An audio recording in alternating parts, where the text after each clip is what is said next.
Thank you. So we have just finished listening to two amazing companies, JP Morgan and Amazon, and how they've been able to implement technologies of hyperautomation into their business practices. So let's look at a SWOT analysis of both companies. For JP Morgan, one of the biggest strengths is just that they have that senior leadership support.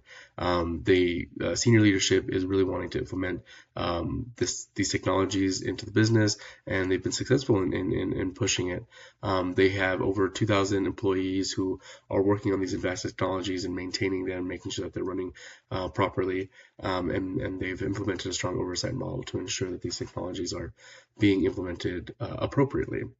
However, as JP Morgan is a large and complex organization, it's difficult to align their processes, especially within some of the leaderships of different departments, have different needs and different desires on how to implement the technology.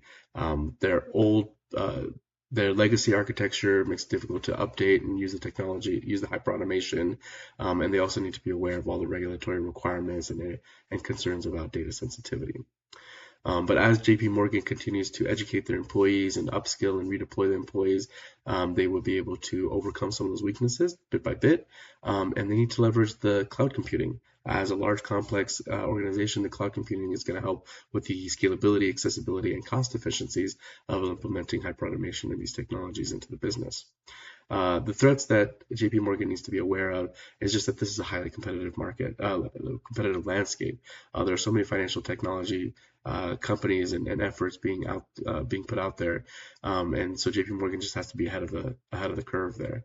And they also need to be aware that with any new technologies, there's going to be risks to cybersecurity and bias, and they need to again be ahead of that curve as these threats pose themselves with these new technologies.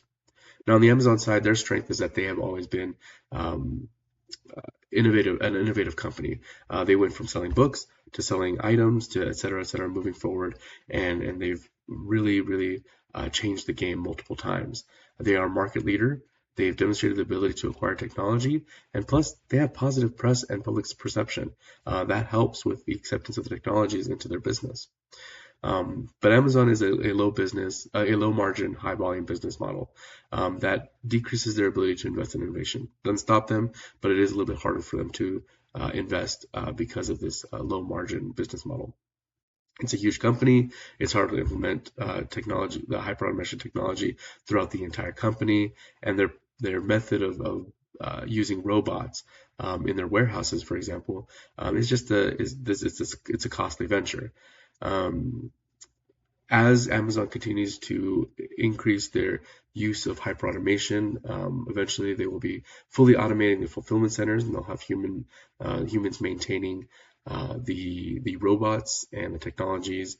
Amazon's ability to be able to kind of be a free agent free from a lot of regulations, at least not as much as JP Morgan. They can test run these hyperautomation initiatives before fully implementing them. And they can always expand all of this hyperautomation to other industries beyond retail. And the things that they need to look out for is that they have competitors that may duplicate the technology, competitors such as Walmart, that will become even bigger competitors as they continue to implement their own technologies. Amazon will also need to watch out for increased regulatory scrutiny and concerns about monopoly, and this could prevent them from acquiring new technologies to help them with their hyperautomation. In addition to that, tariffs and changes in trade regimes, etc., can make it difficult for them to acquire robotic parts or raw materials to be able to maintain their business in the future. So they need to keep watch for that. These two companies are great. They have a lot of similarities, a lot of differences. Both of them have deeply embedded hyperautomation into their infrastructure. They've tailored the technologies to their specific business needs, and they've both showed measurable business improvements. For example, JP Morgan has noted that they calculated $140 million of savings by using AI, and Amazon is also showing decreases in costs. Differences that Amazon is using robots, whereas JP Morgan is using more of a digital software approach to be able to capture all of their business. JP Morgan is a highly regulated environment, makes it difficult for them to move forward, and then they have a lot of concerns with regulation, whereas Amazon is more of a free industry. They can test their technology. They can rapidly deploy it. JP Morgan, as we talked about, has more unified enterprise level, whereas Amazon uses more of a multi-targeted approach of implementing technologies by department. Recommendations would be that they both need to continue with the employee education and upskilling. They need to establish the governance framework to make sure that the technologies are being compliant with regulations and are making sure that all data is maintained properly.